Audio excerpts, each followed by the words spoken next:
Hello students, a very good afternoon to all of you. Welcome back to my channel Shipra classes.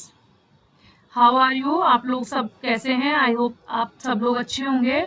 और आज उन सभी students को बहुत बहुत विशेस मेरी तरफ से, ऑल द बेस्ट. वैसे तो मैंने अपने जो टेलीग्राम पे ग्रुप है उसमें अपने स्टूडेंट्स को सबको मैसेज कर दिया है ऑल द बेस्ट का. आई होप आप सब अच्छा ही करके आएंगे. तो आज यूटेट का पेपर हो जाएगा, फर्स्ट एंड सेकंड बोथ. अब हम आगे क्या पढ़ेंगे? आप लोगों के दिमाग में ये होगा कि अभी यूटेट का पेपर कंप्लीट हो गया है, अब हम नेक्स्ट क्या पढ़ेंगे. अब मैं अपने चैनल से आपको EMRS की और UGC NTA नेट की प्रिपरेशन करवाऊंगी. ठीक है, मेरा सब्जेक्ट है सेकंड पेपर का management. If you want to learn management topics also then please write down in comment. अगर आप लोग चाहते हैं कि मैनेजमेंट के सब्जेक्ट पे भी मैं वीडियोस बनाऊं देन आप मुझे कमेंट में मैसेज कीजिएगा, तो मैं मैनेजमेंट की भी वीडियोस लेकर आऊंगी. बट अभी हम कहाँ से स्टार्ट कर रहे हैं? From the first unit teaching aptitude.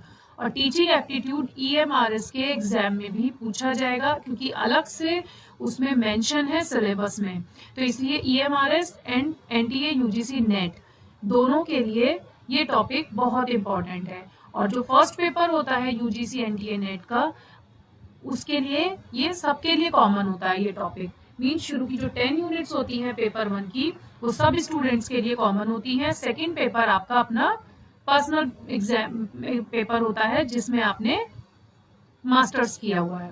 तो अगर आप में से कोई भी स्टूडेंट मैनेजमेंट में है then you can message me and मुझे बताइए कि अगर आपको किसी टॉपिक पे मैनेजमेंट में वीडियोस चाहिए then I will definitely share with you.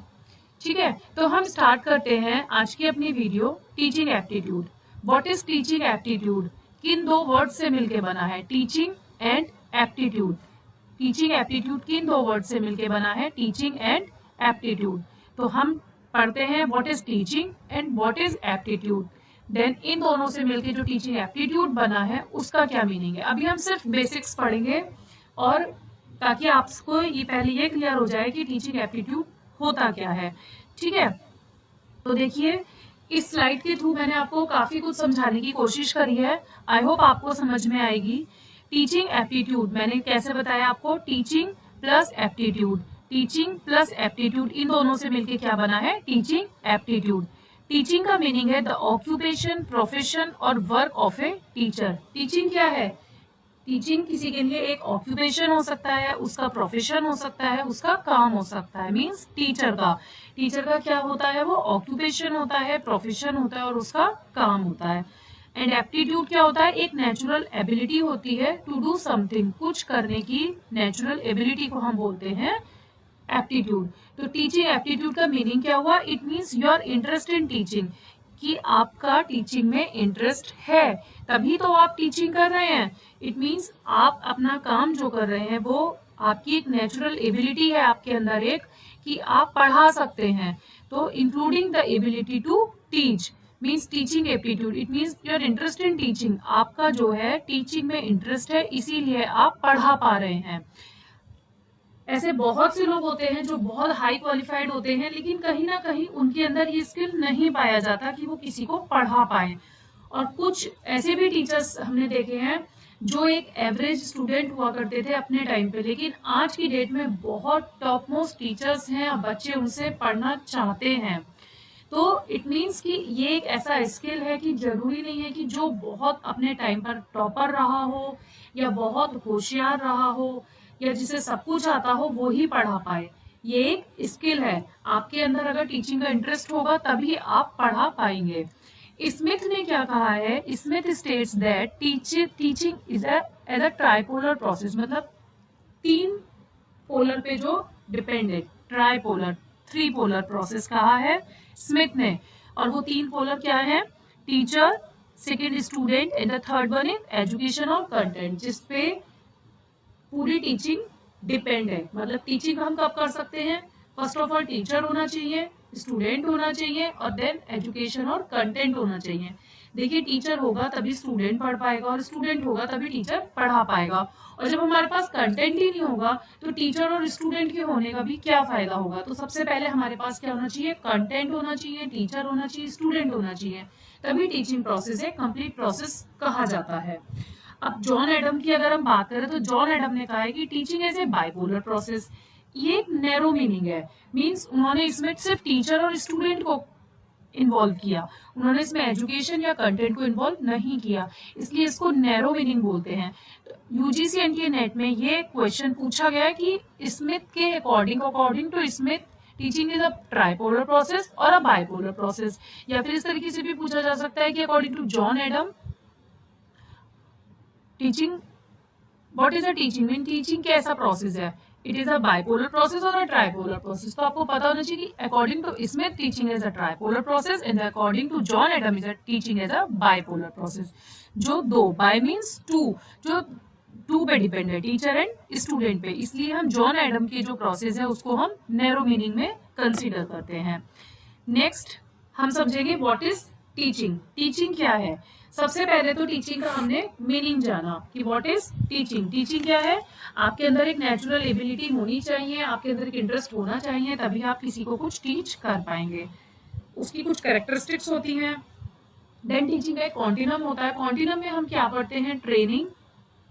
पहले हमें क्या मिलेगी, ट्रेनिंग मिलेगी जिसे हम सीखेंगे, जिसे हम बोलते हैं लर्निंग। हमको इंस्ट्रक्शन दिए जाएंगे, मीन्स उसमें हमें बेसिक नॉलेज प्रोवाइड की जाएगी। फिर हमारी कंडीशनिंग होगी। कंडीशनिंग मीन्स रिपीटेटिव बिहेवियर, जो हमने सीखा है, जो हमने जाना है, फिर उसको हमने किस तरीके से अपने बिहेवियर में लाए हैं। फिफ्थ में आता है इंडोक्ट्रिनेशन, जिसे हम बोलते हैं हाईएस्ट लेवल, टीचिंग का हाईएस्ट लेवल। देखिए टीचिंग में सबसे पहले आप क्या करते हैं, ट्रेनिंग देते हैं, लर्निंग करते हैं, इंस्ट्रक्शन देते हैं, कंडीशनिंग करते हैं स्टूडेंट की, एंड देन इंडोक्ट्रिनेशन जो होता है वो एक हाईएस्ट लेवल पर आ जाता है। इंडोक्ट्रिनेशन का मीनिंग क्या होता है, कुछ पॉइंट्स में लाई हूँ जिससे आपको इंडोक्ट्रिनेशन का मीनिंग बहुत अच्छे से क्लियर हो जाएगा।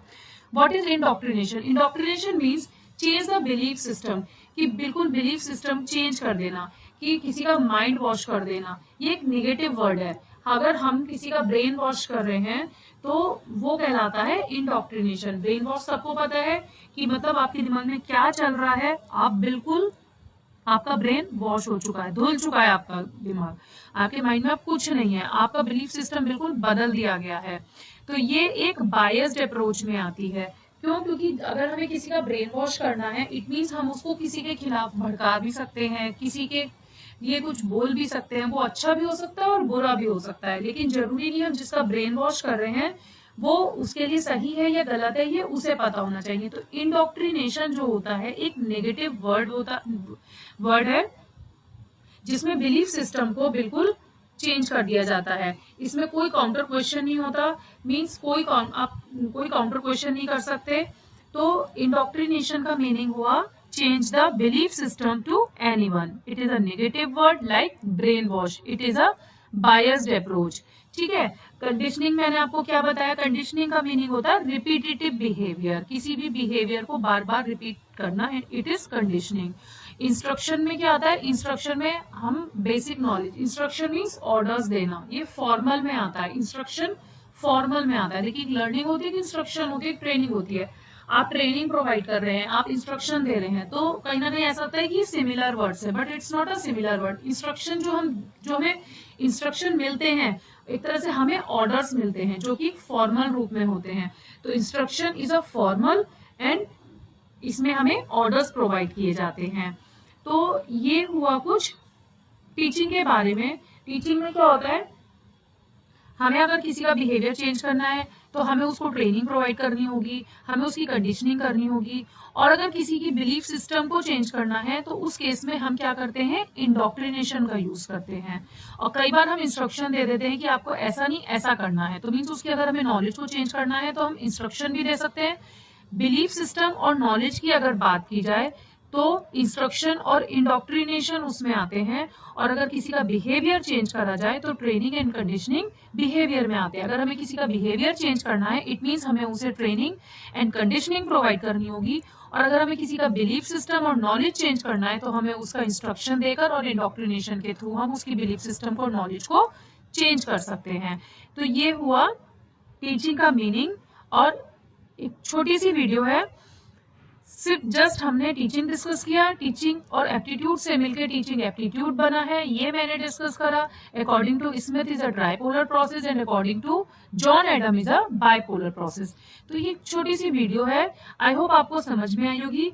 टीचिंग एप्टीट्यूड से जितने भी इंपॉर्टेंट पॉइंट्स हैं, इंपॉर्टेंट टॉपिक्स हैं, और जो एग्जाम्स में अगेन एंड अगेन बार बार पूछे जाते हैं, और जो स्कोरिंग टॉपिक्स हैं, मोस्ट स्कोरिंग टॉपिक्स हैं, वो मैं आपके साथ डिस्कस करती रहूंगी। कंटिन्यू मेरे साथ बने रहिए। जो स्टूडेंट्स भी दिसंबर का एग्जाम देने की सोच रहे हैं, जिनका फर्स्ट अटेम्प्ट है, आप प्लीज मेरी वीडियोस को देखिए। मैं बेसिक से पढ़ाना स्टार्ट कर रही हूँ, from the first unit teaching aptitude. I hope आपको समझ में आएगी, और इसीलिए आप EMRS की तैयारी भी इन्हीं टॉपिक्स के थ्रू कर सकते हैं। तो आई होप अगर आपको मेरी वीडियो पसंद आ रही हो तो do like, share and subscribe to my channel, and thank you for watching.